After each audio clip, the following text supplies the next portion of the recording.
रुलाना बहुत आसान है, तकलीफ देना बहुत आसान है, लेकिन किसी को हंसाना बहुत मुश्किल है। और इसलिए मैं मंचों पर कहता हूँ बड़े दिलेरी के साथ, सीना चौड़ा करके, कि खुद के जख्मों को आईना बनाया दूसरे का चेहरा दिखाने के लिए। खुद के जख्मों को आईना बनाया दूसरे का चेहरा दिखाने के लिए। और बहुत बड़ा जिगर चाहिए साहब खुद को तमाशा बनाकर दूसरों को हंसाने के लिए। बहुत बड़ा जिगर चाहिए साहब खुद को तमाशा बनाकर दूसरों को हंसाने के लिए। ये जिम्मेदारी पूरी ईमानदारी से हमने उठाई है और हम वादा करते हैं आपसे, जिंदगी जब तक रहेगी आपके चेहरे में मुस्कुराहट लाने का काम अगर कोई करेगा तो आकाश में ही करेगा। मैं पूरी ईमानदारी के साथ आपको बता दूं। एक बार फिर से biggest singing star contest Dhamtari की दिव्य धरा में आज हथिया साहू समाज के भवन में किया गया है। छेड़ शुरू की गीत, ये सफर जो है आज का नहीं है, विगत 1.5 दशक पहले इस सफर की शुरुआत की गई थी। लोकेश कैरेज यहाँ पर बैठे हुए हैं, उनकी टीम यूनिट यहाँ पर बैठी हुई है, काफी मेहनत की, हजारों कलाकारों को आपने प्लेटफॉर्म दिया। बहुत सारे कलाकार आज भी छत्तीसगढ़ की दर्शन और छत्तीसगढ़ की परंपरा संस्कृति को देश विदेश तक पहुंचा रहे हैं। और उम्मीद करते हैं जैसे कि मैडम ने कहा आने वाले 5-10 सालों में बहुत सारी नई प्रतिभाओं को देखने का अवसर हमें मिलेगा। आप लोग भी अपना आशीर्वाद ऐसे ही बनाए रखें।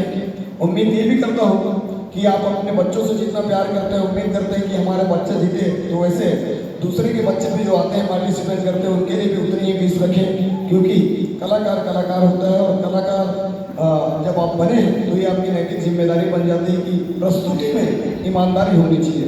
सर मैंने एक मोटिवेशन स्पीकर है, आपने नाम सुना होगा। ये आप जितनी बच्चियाँ हैं स्कूल के सब्जेक्ट से आपको अगर फुर्सत मिलता है तो पढ़िएगा जरूर। इंग्लिश वर्जन है उसका यू कैन विन, उसका हिंदी वर्जन है जीत आपकी, शिव खेरा साहब ने लिखा है। बड़ी कमाल की बुक है, एक बार अगर आप पढ़ लेंगे ना आप लोग का लाइफ का जो स्टाइल है वो चेंज हो जाएगा। पहला पैराग्राफ जैसे पलटेंगे आप, उसमें क्या लिखा हुआ है मालूम है? कुछ बहुत बड़े शब्द नहीं लिखे हैं उसमें। पहला जो पैराग्राफ में उसमें लिखा हुआ है डिफरेंट एटीट्यूड, और हिंदी संस्करण में उसी को लिखा गया है। कितनी बड़ी बात, मैं कोई बड़ा काम नहीं करता, काम वही करता हूं लेकिन कुछ अलग ढंग से करता हूं। कुछ चीज आपके आप बोलना पड़ेगा। English version you can win. और जो उम्र दराज है, पढ़ाई लिखाई कर चुके हैं, घर परिवार संभाल रहे हैं, आप रजनी सोचो की बुक पढ़िएगा। मैं नाम बता दूंगा, मैंने उनका भी अध्ययन किया है। मैंने एपीजे अब्दुल कलाम को अध्ययन किया है। समय मिला मुझे सर्वपल्ली राधाकृष्णन जी को भी मैंने फॉलो किया है। गीता भी मैं पढ़ा हुआ हूँ, रामायण की भी कुछ चौपाई, रामायण की भी कुछ लाइनें मुझे याद है। और अभी मेरी भूख मरी नहीं है, मेरे अंदर एक खासियत है।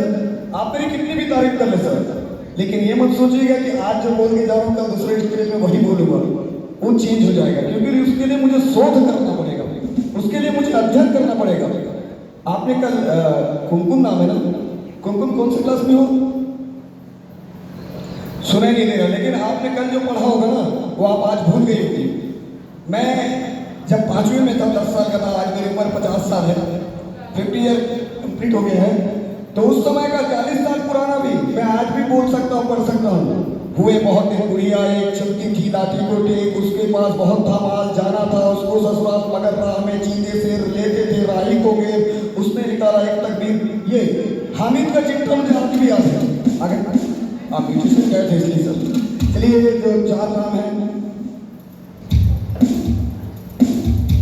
लोकेश्वर साहू जी, आपने भी अंतिम बीच में अपनी जगह बनाई है। लोकेश्वर साहू जी आपका स्वागत है यहाँ पर। लोकेश्वर साहू जी खेल ले लीजिए और मैं इसके बाद बोलूंगा नहीं। 3 नाम है, 3 नाम लगातार आपके बीच लूंगा और उसके फिर निर्णायक मंडल को कुछ समय देंगे। सर 3 नाम है, अनाउंसमेंट कर दूं क्या? चलिए सर ने लोकेश्वर साहू जी के बाद अंतिम 20 में जिन्होंने जगह बनाई उसमें से है कमल किशोर जी।